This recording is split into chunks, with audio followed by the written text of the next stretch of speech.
Manuel Bullón, no nos conocemos de nada, yo llego a Astorga y me encuentro con un hombre que tiene sus raíces en una ciudad que de alguna forma representa para él muchas cosas. ¿Qué es Astorga?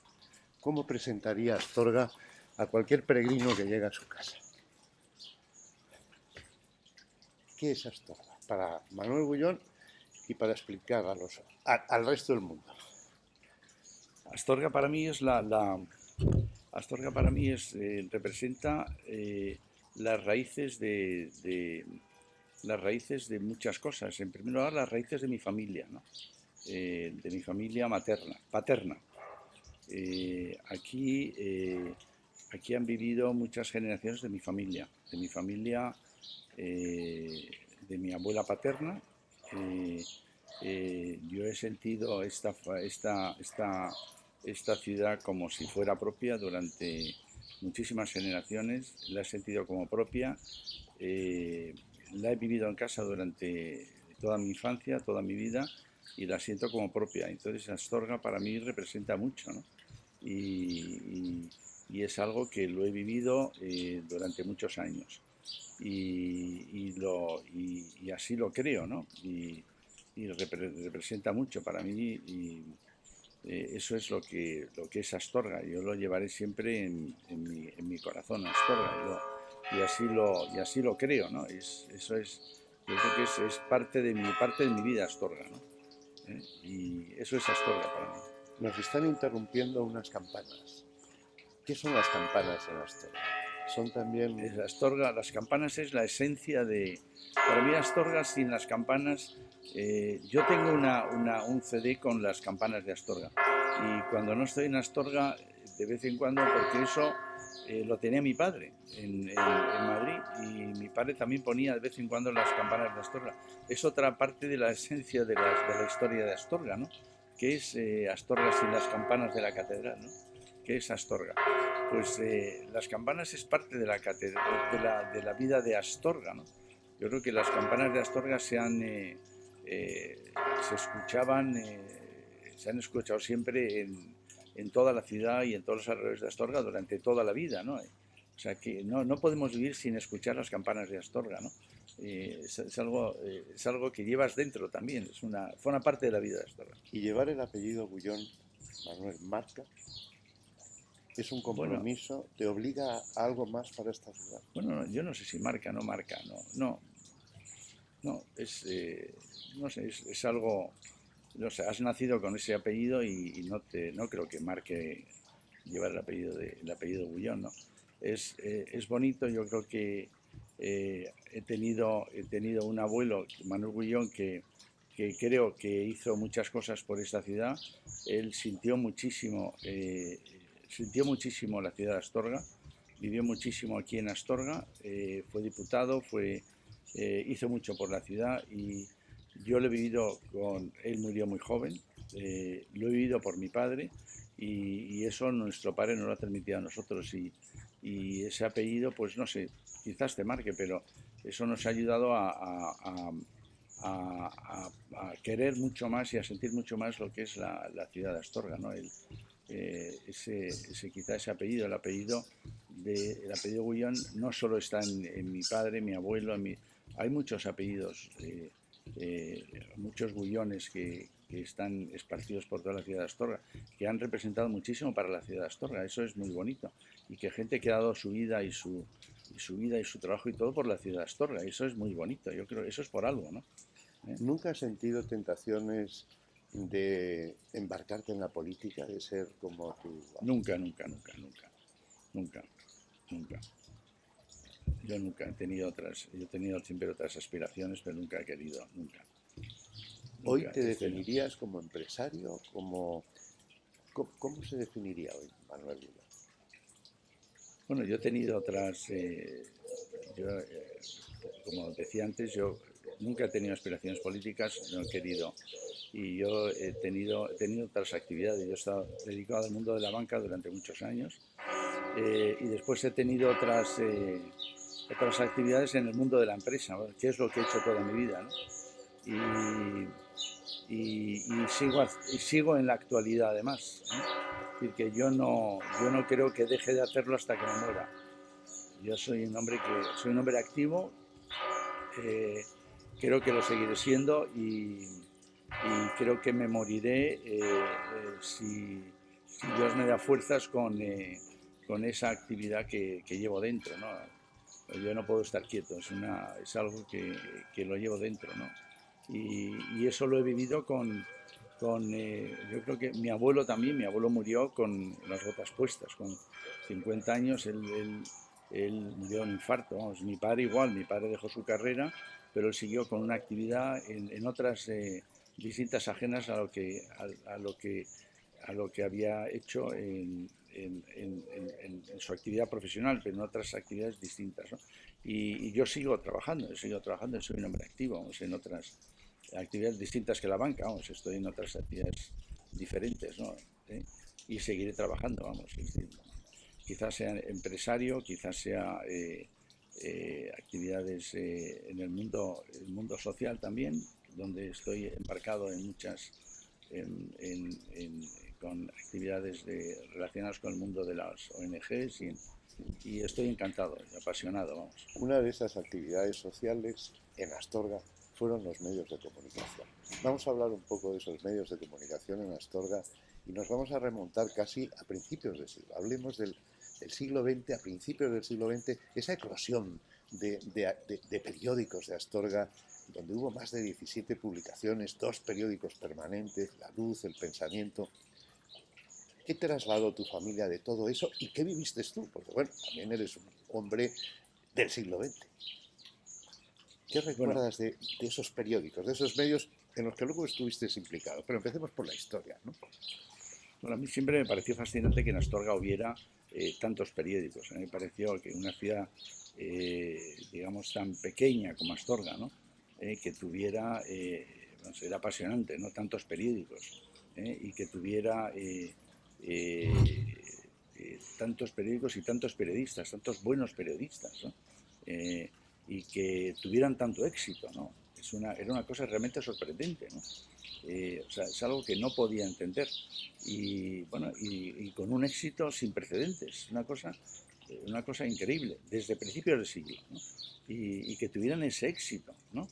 Es una cosa que algo que nunca llegué a entender, yo recuerdo esto estamos hablando de la historia, ¿no? Desde principios del siglo. Astorga ha sido, yo creo que el único ejemplo, ¿no? en toda España, ¿no?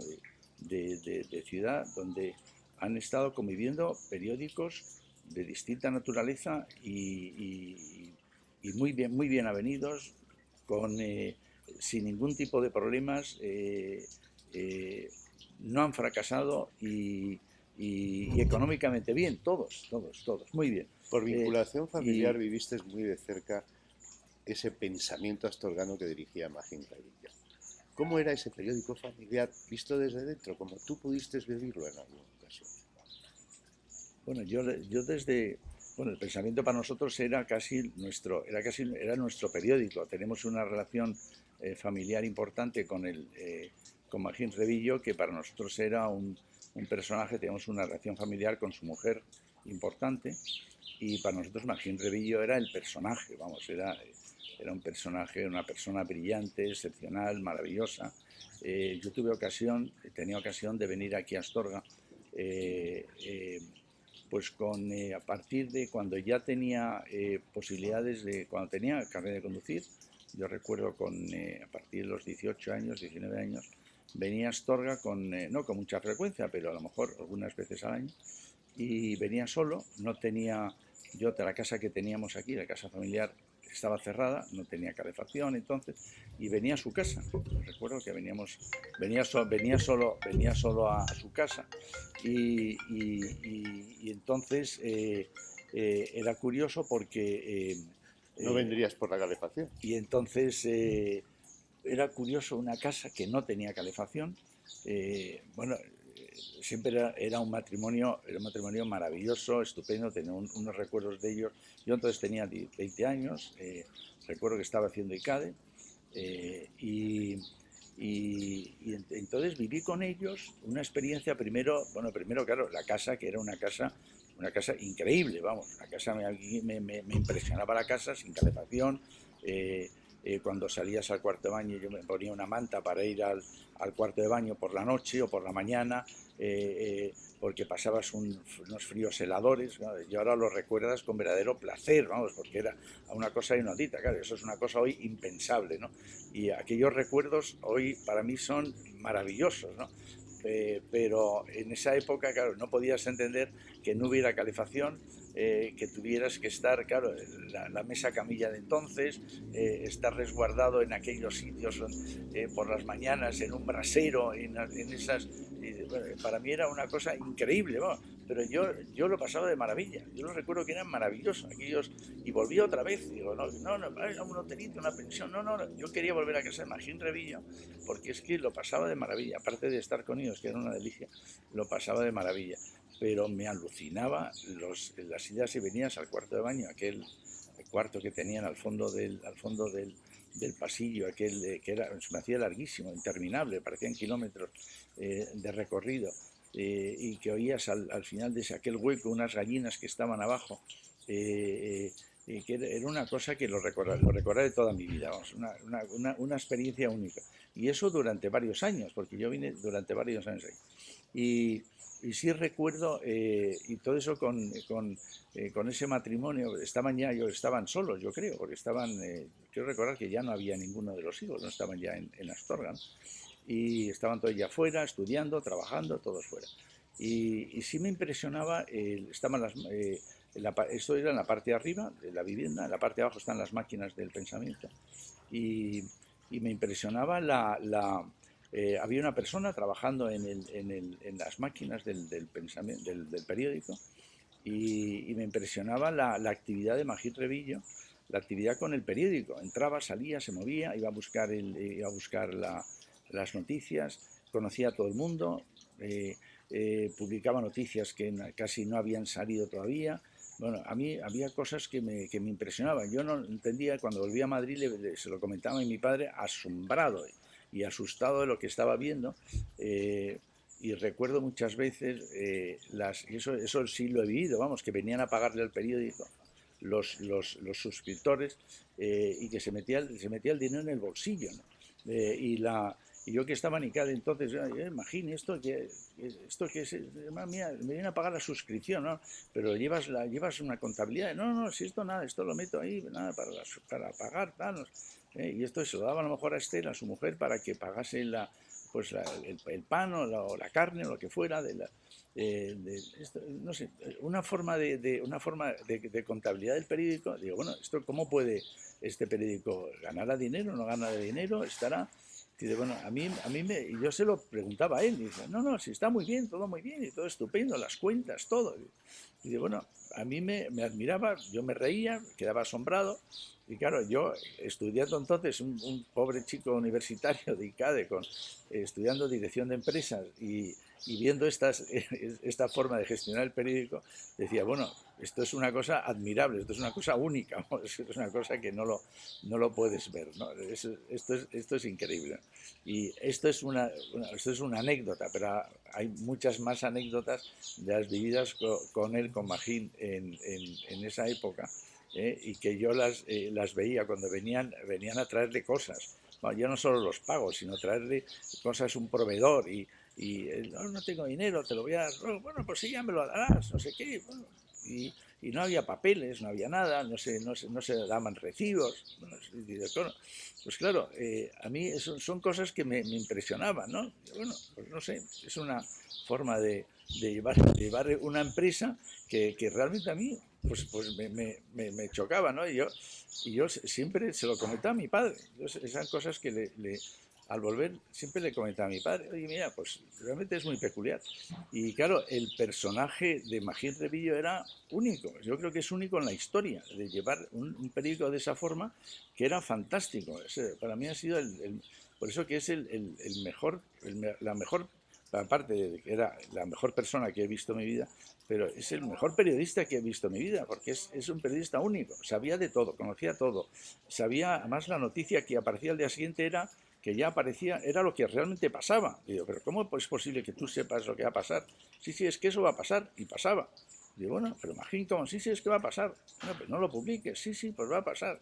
Y pasaba. Y digo, bueno, pero es que yo no lo entiendo. ¿Eh? Y entonces pasaban cosas y a mí me asombraba, ¿no? Esas cosas a mí me asombraban, ¿no? Y bueno, no sé, claro, eso lo ves, lo comparas hoy con los periódicos de hoy y dices, claro, es que no tiene absolutamente nada que ver, vamos, ¿no? Con los periódicos de hoy. Y eso durante pues varios años que vine aquí, viene 4 o 5 años que estuve viniendo aquí, ya después ya dejé de venir ya. Pero eso yo lo recordaré toda mi vida, ¿no? Esa vivencia y tuve la suerte de estar aquí, de estar, de ir con esas mantas al fondo del pasillo, de pasar esos fríos por la noche, 4 mantas y de ver a esos proveedores sin recibo, a estos, de subir, bajar, de publicar esas noticias sabiendo lo que iba a pasar, sin haber aprobado nada en el ayuntamiento, pero sabiendo que se iba a aprobar. Cosas realmente asombrosas, ¿no? Y bueno, y digo, bueno, pues muy bien, pues será así, ¿no? Será así. Y era así, y realmente todo era así, y era así. Y él con esa perspicacia que tenía y con ese don de gentes y se metía, hablaba con unos, con otros, tal, era vamos, el gran personaje que yo creo que no se le ha hecho nunca la justicia, el homenaje o no sé cómo llamar, que se le tenía que haber hecho, ¿no? Porque es único, era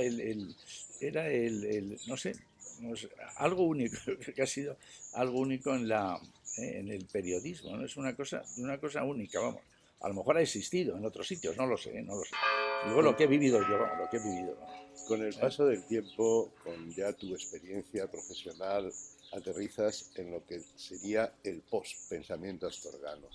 Te has metido, has sabido si de verdad el periodismo local, el periodismo de una ciudad como Astorga es rentable.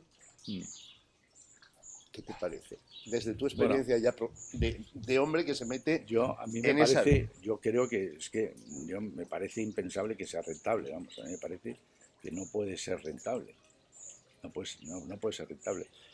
Por ejemplo, soy muy amigo, muy amigo no, pero vamos, conozco a los dueños yo conozco, entre otros, y fue la última, yo creo que fue el año pasado, del adelantado de Segovia. Lo lleva una señora ahora, la hija de él, ¿no? Y estaba realmente impresionada bueno, es un periódico importante y tal, y también muy antiguo, es un periódico antiguo, ¿no? Y realmente está impresionada del Faro Astorgano, ¿no? Está impresionada de cómo podía subsistir, cómo es un periódico en una población de 13.000 habitantes, dice, ¿cómo puede subsistir económicamente este periódico? Dice, es que no lo entiende nadie lo entiende. Dice, me gustaría conocer, que me dieras los datos, estando yo entonces estaba ahí en el Consejo del Faro. Dice, por favor, pásame los datos, los que me puedas dar, facilitar. Luego al final no le pasé ninguna información, pero bueno, los datos que se podían dar pues están publicados y se publican todos los datos, ¿no? Los datos contables. Pero pásame, quiero verlos porque es que no me puedo creer que en una población de 13.000 habitantes este periódico gane dinero. Es que es impensable, es una cosa impensable. Y con los empleados que tenéis, 6 empleados, 7 empleados, ¿no? Es imposible. Nosotros tenemos 100 y pico, la anotado, es que yo no tengo capacidad para que nosotros ganemos dinero, que estamos perdiendo, casi, y vosotros, es que es imposible, es que realmente es imposible. Es imposible. Esto me lo decía también el de la voz de Galicia. Dice, bueno, esto es una cosa única en la historia, es que no es normal. Bueno, pues el Faro sigue adelante, ¿no? Y sigue. Bueno, yo creo que es un milagro no sé, es un milagro, vamos. Yo creo que el Faro, mi opinión es que es autogestionario, vamos, ¿no? Que lo llevan casi los propios empleados, que son los que lo llevan, y gracias a eso pues sale adelante, vamos, ¿no? ¿Cómo viviste la muerte del pensamiento, la muerte de la luz y el nacimiento del Faro? ¿Estabas cerca de Astorga? Yo no estaba entonces, yo en esa época no estaba. yo lo viví, pero muy de lejos. Yo no estaba entonces aquí en el... Vamos, esa época no la viví yo, no la viví. Y No la cuando viví. llegas al Y consejo, no la viví yo. ¿te facilitan el enterarte del milagro del Faro o lo has vivido también Yo, desde un sillón cómodo donde prácticamente, por ejemplo, yo me imagino que en ese consejo os pedirían dinero también? no. Yo llegué al Faro. A mí me hubiera gustado cuando yo bueno, accedí al puesto de consejero del Faro, yo lo que pretendía era, bueno, pues se trata aquí de renovar un poco el periódico, ver qué se puede hacer, tratar de innovar un poco el Faro con otras ideas, incluso el Faro, pues trasladarlo a otras zonas de, pues, cercanas a Astorga, es decir, pues la zona del Orrio, la zona de la Cepeda, por ejemplo, pues, hacer el Faro un poco más accesible a otros sitios, ¿no? A otros, incluso pues entonces empezaba el internet, es decir, hacerlo más, hacer redes sociales, no sé, hacerlo, traer un poco, no sé, innovar un poco más el periódico de forma que fuera más, y esa era un poco la idea, ¿no? El Faro estaba, yo creo que estaba muy metido con sus dos o tres periodistas que estaban ahí, que no lo hacían mal. ¿eh? La administración estaba muy, yo no sé el tema comercial cómo se llevaba, pero no hubo forma de, no, era muy difícil cambiar aquello, era muy difícil cambiar, muy difícil, muy difícil. Era realmente complicado, no hubo forma no hubo forma de cambiarlo. ¿El resto de los consejeros tuviste ocasión de, digamos, compartir ideas o cuál Bueno, es el futuro de ese yo, Faro y de esa prensa astorgana? yo todo esto, todas estas ideas y todo esto se volcaba, yo evidentemente todas estas cosas yo las trasladaba a los dos o tres consejos que había al año, no había más consejos. ¿eh? Pero yo creo que era una rutina de consejos. Y entonces, bueno, pues no había forma de romper esa rutina de consejos, no había forma de romperla. Y entonces, bueno, pues no se podía hacer más cosas ahí, no se podía hacer más. ¿eh? Yo creo que la única forma, aquello era pues una reunión, como decía, una reunión de amigos que estaban allí, pues, bueno, pues estamos aquí, nos hemos reunido, hemos hecho el periódico entre amigos, tal, bueno, y vamos a que esto pues salga adelante porque somos amigos todos y ya está, bueno, pues nada, muy bien. Y entonces como todos somos amigos y nos vamos todos a comer a la peseta luego, bueno, la peseta donde sea, pues bueno, pues muy bien, bueno, ya está. Pues eso era lo que... y no había forma no sé, de aportar o de cambiar o de... Bueno, tampoco se trataba de cambiar, yo no trataba tampoco de dar un giro al periódico de 180 grados, pero sí por lo menos de decir, oye, el periódico, bueno, a lo mejor el equivocado era yo, ¿no? Pero decir, oye, hay nuevos tiempos, vamos a tratar de, sobre todo de que no se muera el Faro, a lo mejor la opción era seguir como estaba, que eso a lo mejor era la opción, ¿no? Fíjate cómo está, el Faro sigue igual y no pierde dinero el Faro, ¿no? Pues a lo mejor la opción es esa, ¿no? Y si lo hubiéramos cambiado, a lo mejor el Faro estaría ahora en quiebra, ¿no? No lo sé. Pero digo, bueno, pues, oye, vamos a buscar quizás otras alternativas y meternos en... Bueno, pues no sé, pero como el Faro era un grupo éramos todos los accionistas, todos un grupo de amigos y tal, y no se trata de... Bueno, pues nada. Y entonces, bueno, pues ahí no hubo forma de hacer nada. Ahí no había ni voz, ni voto, ni nada, ni se trataba de tener ni más acciones, ni menos, ni tal, todos éramos amigos, un golpecito a la espalda y todo muy bien y ya está, eso era. Has hablado de la peseta Yo lo digo con toda franqueza, sin acritud. sin Has acritud. hablado de la peseta, ya estamos acabando, pero me gustaría, por ejemplo, saber qué es el cocido malagato para Manuel Vidal. El cocido de maragato es todo, el cocido de maragato es el sumum de la... para mí el sumum es la gastronomía, el maragata, la gastronomía es todo, representa todo, ¿no? Para mí, y yo cuando estoy en Madrid, yo solo hablo de Astorga y del cocido maragato, vamos. Yo cuando vengo a Astorga con amigos míos lo que hacemos es ir a tomar el cocido maragato.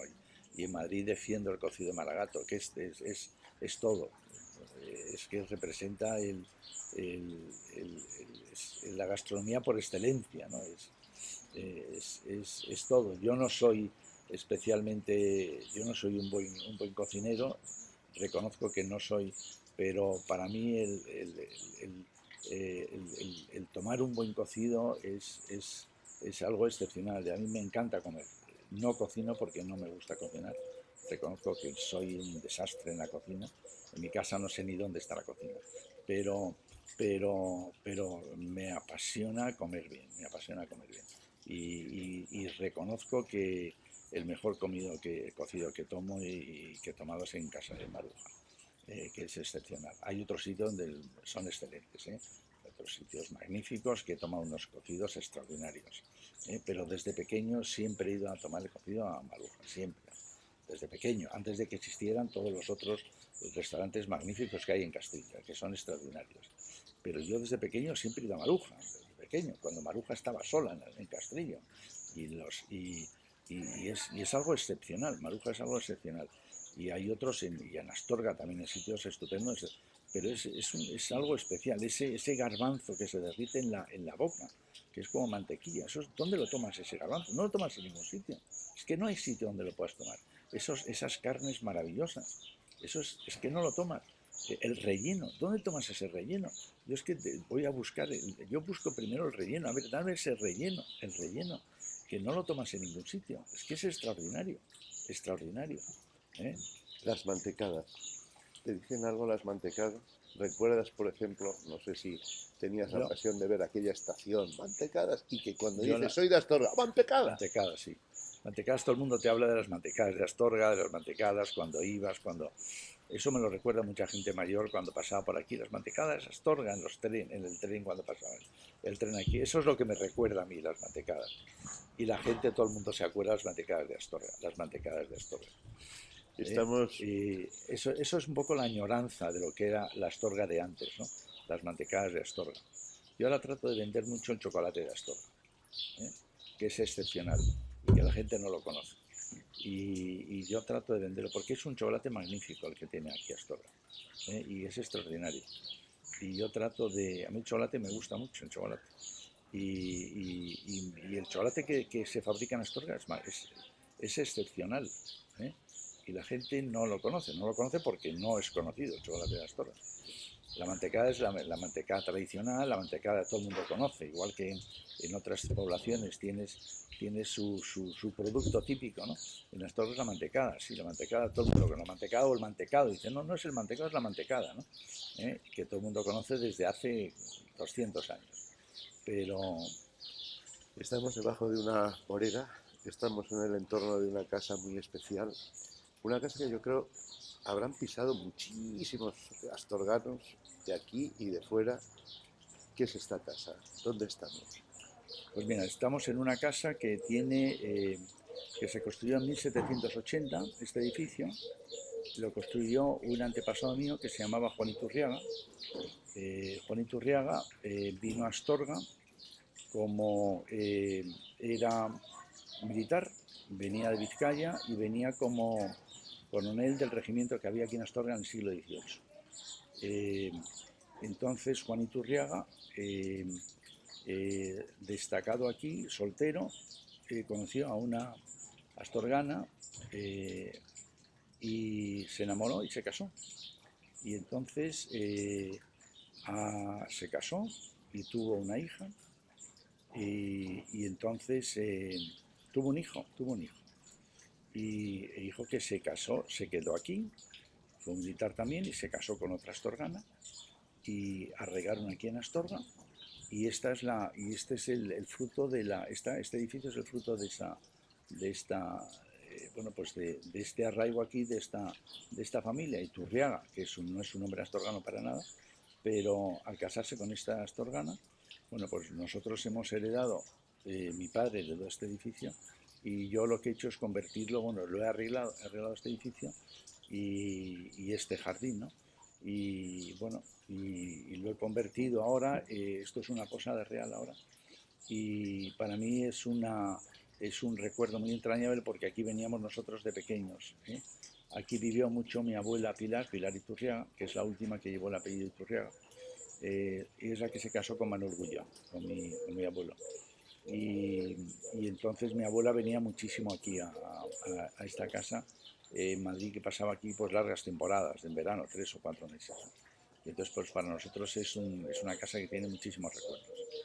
Y yo he tratado de conservarla y de hecho pues he conservado pues todo lo que he podido, las zonas comunes que tiene esta casa, pues he conservado todo. A mí soy un hombre bastante tradicional, me gusta conservar todo lo que puedo en la medida de lo posible y bueno, pues aquí está, este es el fruto de... Yo creo que es el único edificio que queda en Madrid, en Astorga, del 18, edificio civil, ¿eh? El único que queda en Astorga. Es una pena porque han desaparecido casi todos en Astorga y este es el único edificio civil que queda. Hoy se llama Casa Tepa. Sí. ¿De dónde viene y por qué la has abierto al público y sobre todo a los peregrinos, a tantos peregrinos que aquí duermen? Bueno, porque como comentaba antes yo cuando heredé esta casa no sabía, digo, ¿qué hago con este edificio tan grande? Digo, yo quiero conservar el edificio, yo no quería, ¿qué voy a hacer con este edificio? Pues lo voy a conservar y lo voy a convertir en una especie en un hotel, en este caso Posada Real, que es una denominación que da la Junta de Castilla y León, a edificios con una cierta categoría por su situación, por su carácter histórico, ¿no?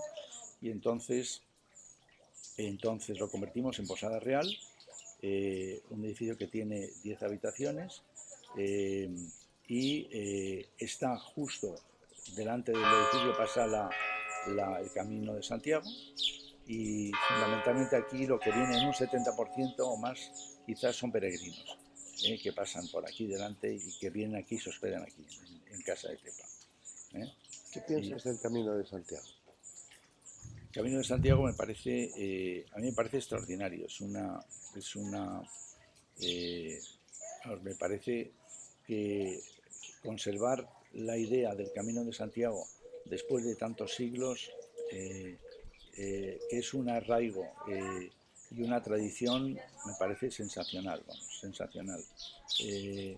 Hoy quizás la idea de hacer el camino, los peregrinos no lo hacen con esa idea de antes religiosa, pero se mantiene ese espíritu todavía tradicional y supone muchísimo para la gente, ¿no? La idea de hacer el Camino de Santiago, de llegar a Santiago de Compostela, postrarse ante el Santiago Apóstol y yo creo que es una porque aunque no vayas hacerlo con ese sentido religioso que se hacía hace pues 400 o 500 años, ¿no? Pero el mero hecho de hacerlo, de compartirlo con muchos otros peregrinos que quizás tengan ideas religiosas o no las tengan, ¿no? Eso es muy importante para las personas, ¿no? Para la gente, ¿no? El compartir ideas, el compartir pensamientos, el compartir tantas cosas vamos, yo lo he hecho el camino, ¿no? y alguna vez. Y a mí yo lo encuentro maravilloso, es una forma de encontrarte a ti mismo durante pues, un mes o 15 días o 20, el tiempo que sea, ¿no? Le dará un impulso especial el Camino a Astorga. Es hoy la nueva vida, el nuevo negocio cuando muere tantas cosas en Astorga. El cuartel no es lo que era, la música no es lo que era, los periódicos no son lo que eran. Ese puede ser una salida para... El camino seguirá subsistiendo, yo creo que el camino seguirá siempre subsistiendo. Astorga, no sé si seguirá. Astorga es una pena para Astorga lo poco que le puede quedar a Astorga, porque Astorga se va muriendo. Es que Astorga se va muriendo. A Astorga le queda muy poco. A Astorga no le queda nada. Astorga, desgraciadamente aquí no ha habido una política de creación de riqueza. La creación de riqueza en Astorga es la industria. Aquí no ha habido ningún partido, ningún partido, ni de derechas ni de izquierdas, nadie se ha preocupado por crear aquí riqueza en esta ciudad, nadie. Es una pena. Aquí el empobrecimiento de esta ciudad es enorme. Yo creo que esto ya no tiene futuro ninguno, desgraciadamente. Esto es una ciudad de servicios, seguirá siempre siendo y cada vez estará más empobrecida esta ciudad. Y desgraciadamente. Entonces yo no le veo ninguna salida a Astorga, no le veo ninguna salida. Es más, estamos viendo incluso si la comparas con la Bañeza está creciendo más que Astorga, está creciendo más. ¿Qué salida tiene esta ciudad? No le veo ninguna salida, no le veo ninguna, porque no hay salidas, no hay salidas. Estamos mirando muchos, o sea, hasta yo mismo me doy cuenta que uno de mis paseos, por desgracia, por tradición, acaba en el cementerio. Tengo que ir a ver a mis mayores, a saludarles. ¿Quieres morir en Astorga? ¿Quieres acabar tus días? Yo es lo que más deseo, enterrado en Astorga. Hombre, a mí no me importaría,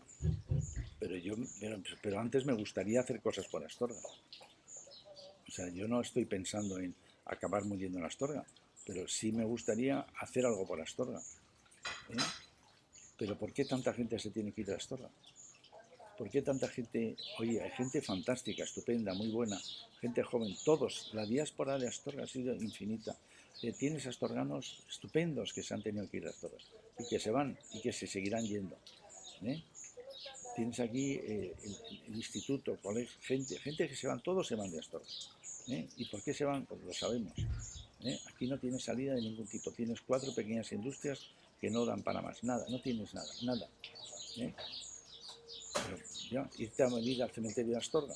Oye, yo creo que antes se debería luchar, antes tendríamos que luchar, que todavía, yo creo que todavía hay tiempo, ¿no? Luchar para hacer algo de esta ciudad, algo de esta ciudad. Que así sea. A mí es una pena. A mí me dijo una vez, y lo confieso ahora, me dijo una vez un presidente del gobierno en el Vaticano, que él tenía una idea que a mí me pareció un tanto peregrina y absurda completamente, porque le hablaba yo de Astorga, él era de León, y me dijo, tenía que hablar, teníamos que hablar porque estamos en un sitio donde hay mucha gente y yo tenía que hablar y dije, bueno, pues vamos a hablar de Astorga, claro, de León. Entonces, de Astorga y tal, no sé qué, que había que ir a la Astorga y había que inyectarle industria y hacerle cosas y subvenciones y tal. Y me dijo, no, Astorga nada, Astorga no puede tener salidas, nunca, Astorga nunca va a tener salidas, nunca. Astorga siempre será una ciudad en la que yo creo que Astorga será un sitio donde la gente irá, comerá, verá a Gaudí, verá la catedral, verá tal, y se irá a León a dormir. Astorga será una ciudad medio muerta, porque Astorga no va a tener salida, es igual. Y entonces lo importante es tener ciudades medio grandes, León, Valladolid, Burgos, tal, y todo el resto de las ciudades desaparecerán, porque no tienen capacidad de crecimiento, no van a tener, se morirán. Bueno, presidente, pero no, Astorga, yo que defendía Astorga, dice, pero Astorga es una ciudad bimilenaria, una de las 5 ciudades más importantes del Imperio Romano, comprendo que eso ya es historia, que es tal, pero bueno, pero no podemos dejar que se muera esta ciudad. No, estas ciudades desaparecerán, entonces la gente irá pues a ver pues, los 4 monumentos que hay, pero estas ciudades desaparecerán porque no tienen sentido. Entonces habrá que poner pues en estas otras ciudades grandes pues universidades, clínicas, hospitales, tal, no sé qué. Y en estas pues no, la gente irá, como habrá autopistas, pues irán allí en 20 minutos y verán y se volverán otra vez. Claro, bueno, ante eso, claro, y yo que insistí, pero viendo que no tenía sentido la insistencia, dije, mira, presidente, la cantidad de gente que hay allí en la Plaza San Pedro, opté por cambiar de conversación. Y claro, si hay gente que piensa en estas cosas, hablo de políticos, ¿no? Hay gente que piensa en esto y que no van a ayudar, y encima los políticos locales pues tampoco ayudan en esto, pues ¿qué vas a hacer? ¿No? Pues nada, no puedes hacer nada, ¿no? Entonces, pero bueno. Que nos venga otro futuro, Manolo. Espero que sí. Gracias.